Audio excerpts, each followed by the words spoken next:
Assalamualaikum warahmatullahi wabarakatuh. Kembali di media pembelajaran matematika. Bismillahirrahmanirrahim. Marilah anak-anak kita lanjutkan materi selanjutnya mengenai limit fungsi. Bagian dari limit fungsi yang kedua yaitu limit fungsi diketahinggaan. Limit fungsi diketahinggaan itu akan kita bahas mengenai limit menuju diketahinggaan, sifat-sifat limit menuju diketahinggaan, menentukan limit fungsi diketahinggaan. Limit menuju diketahinggaan. Misalkan f adalah suatu fungsi yang terdefinisi pada setiap nilai pada selang C, tahingga positif ya, atau negatif tahingga, C. Itu artinya jika untuk nilai X yang membesar tanpa batas maka berlaku fx dekat dengan L. Maksudnya fx akan sama dengan L. Nilainya itu mendekati L. Atau bisa dikatakan juga artinya jika untuk nilai X yang mengecil tanpa batas maka berlaku nilai fx akan mendekati nilai L, atau bisa dikatakan fx akan sama dengan L. Sifat-sifat limit menuju diketahinggaan yaitu untuk pertama n bilangan bulat ganjil maka akan berlaku limit X pangkat N dengan X menuju tahingga positif maka hasilnya akan positif tahingga, dan limit X pangkat N dengan X menuju tahingga negatif maka hasilnya akan negatif tahingga. Untuk N bilangan bulat genap maka akan berlaku untuk limit X pangkat N dengan X menuju tahingga positif akan sama dengan X menuju tahingga negatif, hasilnya itu adalah tahingga. Sedangkan untuk N bilangan asli maka untuk limit 1 per X pangkat N dengan X menuju tahingga juga akan sama nilainya dengan limit 1 per X pangkat N dengan X menuju min tahingga, hasilnya adalah sama dengan 0.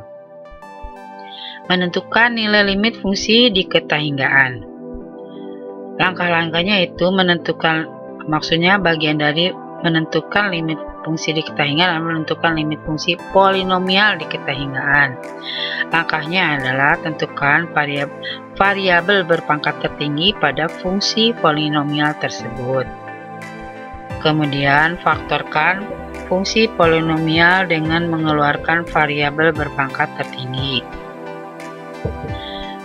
Selanjutnya gunakan sifat-sifat limit fungsi menuju diketahinggaan untuk menentukan nilai limit fungsi polinomial tersebut. Contoh soalnya ini limit untuk 5x pangkat 7 dikurangi x pangkat 4 tambah 9 dengan x mendekati tahingga.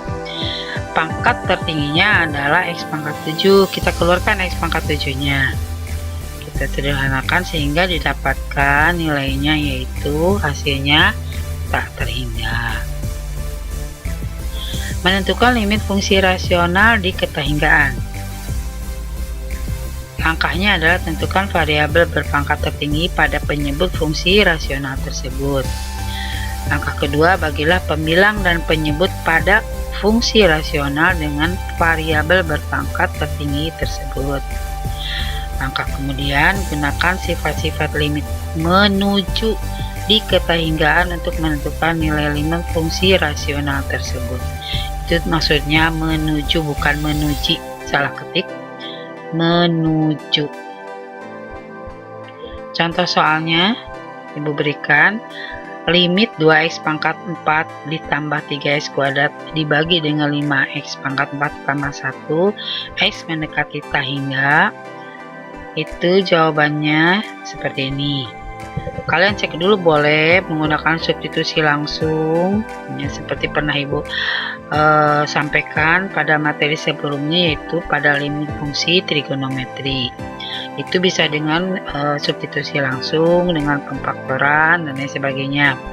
Nah, ini juga silahkan kalian gunakan dulu dengan substitusi langsung. Ternyata hasilnya adalah tak terhingga per tak terhingga. Jika suatu limit hasilnya tak terhingga per tak terhingga, maka itu adalah dikatakan tidak tentu. Sehingga limit itu harus dikerjakan dengan cara lain, yaitu dengan menggunakan cara sifat-sifat limit fungsi diketahinggaan. Nah, inilah caranya kita bagi dengan pangkat tertinggi, kemudian penyebutnya dibagi dengan berpangkat paling tinggi, dan akan dihasilkan nilainya itu 2/5. Menentukan limit fungsi rasional di tak hingga. Langkahnya adalah kalikan fungsi dengan bentuk sekawannya sehingga diperoleh fungsi rasional. Kemudian tentukan nilai limitnya seperti langkah-langkah menentukan nilai limit fungsi rasional. Contoh soalnya ini. Kemudian caranya, nah ini juga boleh kalian buktikan dulu atau dikerjakan dulu dengan cara substitusi langsung, silahkan. Dan ternyata hasilnya itu adalah tak terhingga dikurangi tak terhingga. Jika suatu limit hasilnya tak terhingga dikurangi tak terhingga, maka itu dikatakan tidak tentu. Tetapi kalau tak terhingga ditambah tak terhingga, itu sama dengan tak terhingga. Nah, kita kalikan dengan sekawannya, maka akan dihasilkan hasilnya itu adalah 4,5. Berikutnya adalah limit fungsi trigonometri di tak hingga. Tadi kan limit fungsi di ketahinggaan untuk fungsi aljabar. Ini untuk fungsi trigonometri. Itu dapat ditentukan dengan menggunakan sifat-sifat limit fungsi trigonometri. Contohnya soalnya seperti ini. Boleh kalian buktikan dulu atau kalian uji dulu dengan menggunakan substitusi langsung. Ternyata hasilnya adalah 0/0, berarti itu adalah tidak tentu. Maka kalian harus diuraikan atau dicari dengan menggunakan sifat-sifat limit fungsi trigonometri. Nah, inilah uraiannya sehingga hasilnya didapatkan yaitu 2/3. Baiklah, setelah kita mendapatkan materinya, Ibu berikan soal-soal latihannya. Ini ada 10 soal latihan, silakan kalian kerjakan. Terima kasih Ibu sampaikan. Ibu mengharapkan kalian tetap semangat walaupun kalian belajar di rumah. Sekali lagi Ibu ucapkan